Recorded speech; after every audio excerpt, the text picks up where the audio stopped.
Hello, I'm Emma from English. This lesson is at the top of my request list. So many of you have been asking me for a lesson about the passive voice. So I'm glad that I've finally got it ready for you. Now, this can be a really confusing grammar structure in English. Lots of my students ask, what's the point of the passive voice? Is it really that important? Yes. Understanding the passive voice is important. In this lesson, you'll learn what it looks like, why it's useful, and you'll practice using it with me. The passive voice is used often by native English speakers. It's a mistake to think that it's only used in formal speech. It's also used informally, quite a bit. So stay with me through this entire lesson. Keep focused. It's not that long. Before we keep going, a quick little reminder to join the English Grammar Challenge. You'll get to practice the 10 most common grammar mistakes that English learners make and learn how to avoid them with me. And if you join and complete the challenge by the end of May, you could win one of the many prizes that we've got going on. So why should you use the passive voice? Well, there are times when you don't want to say who or what did the action. Maybe you're trying to avoid responsibility for something you did, or you don't want to get your mate into trouble. Or maybe you don't know who did the action. Or because actually the object is the most important or the most interesting part of the sentence.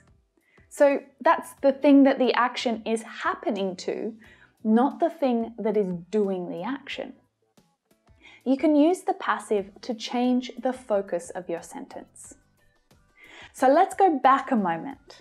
To understand the passive voice, I should really first explain the active voice, but you already know it. It looks like this.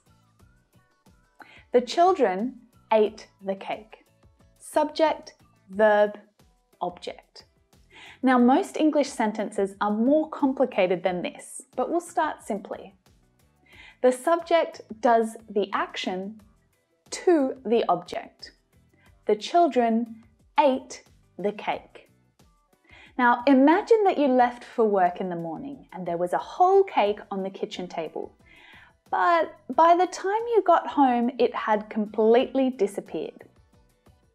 You don't know who ate it. I mean, you could probably guess, but you don't know. Where is this cake? The cake was eaten by somebody.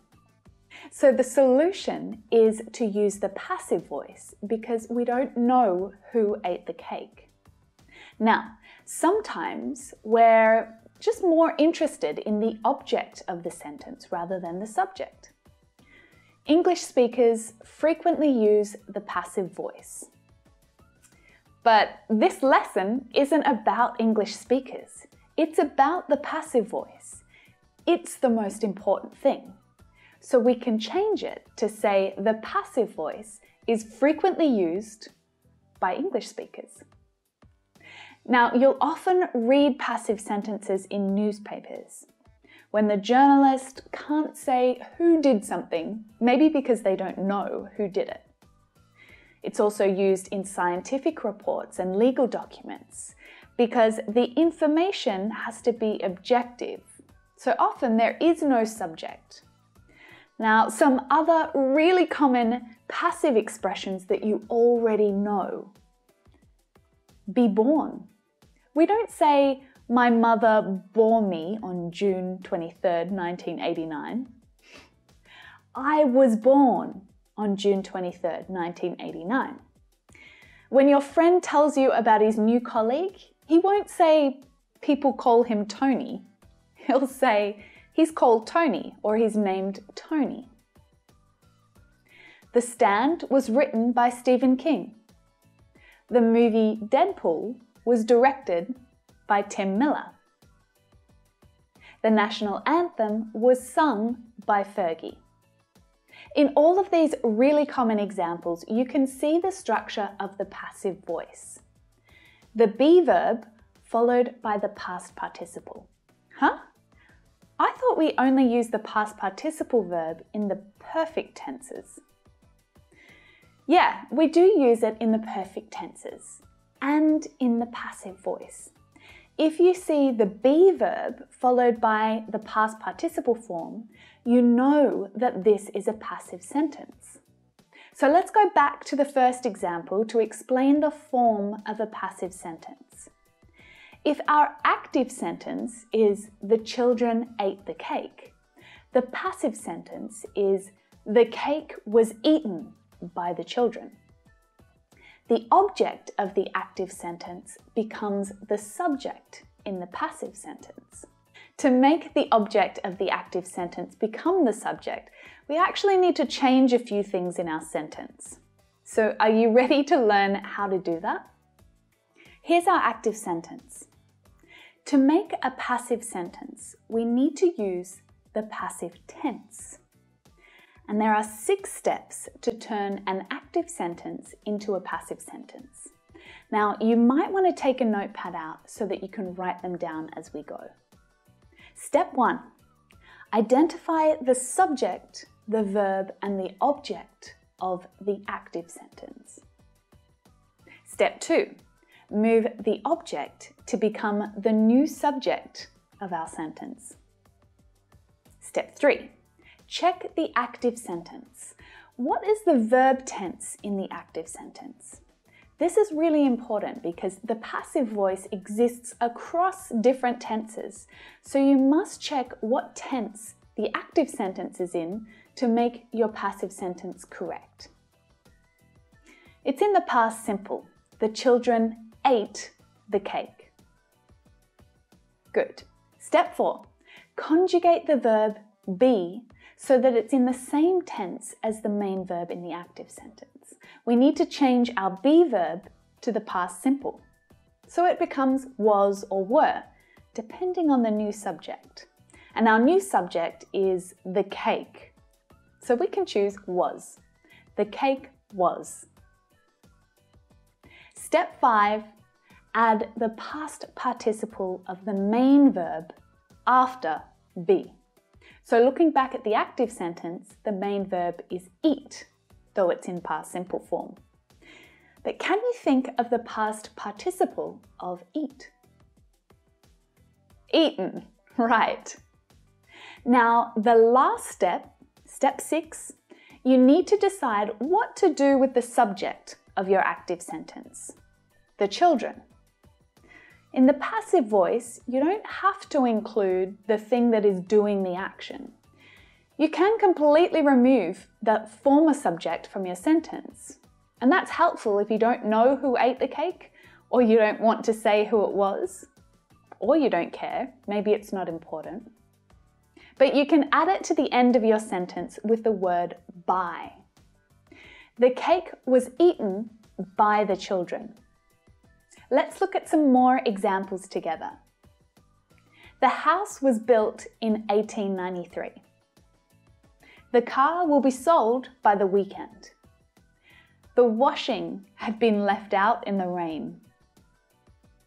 Many people's lives were saved. Can you see the passive form here?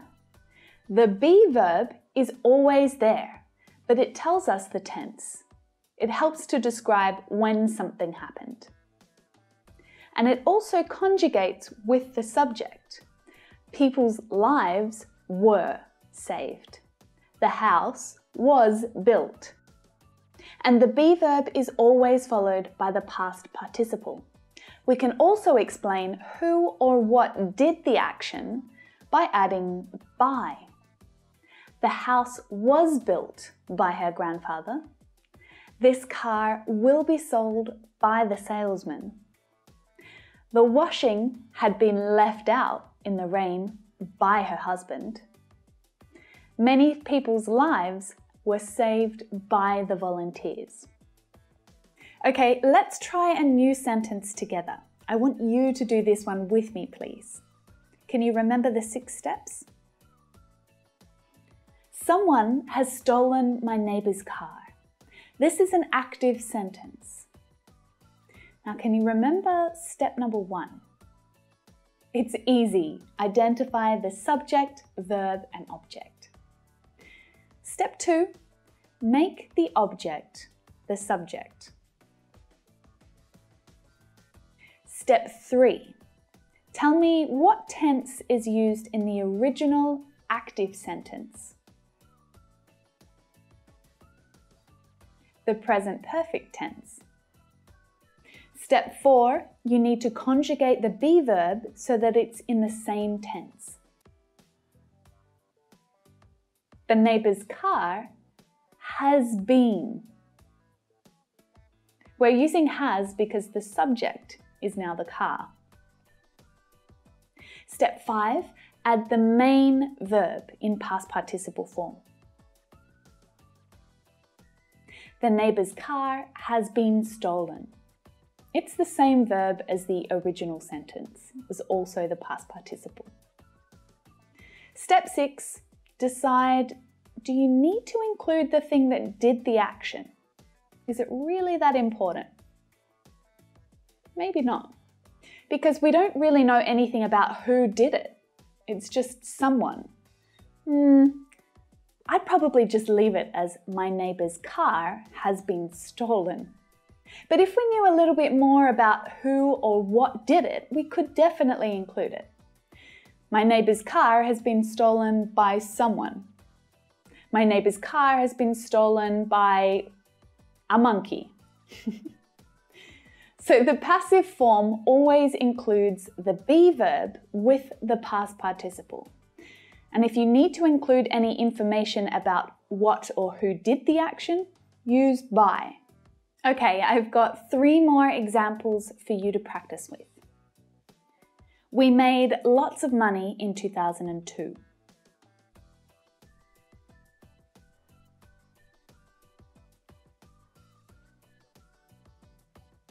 Lots of money was made by us in 2002.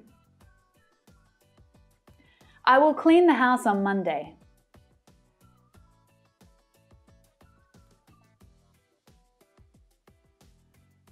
The house will be cleaned by me on Monday. He built the house for his parents.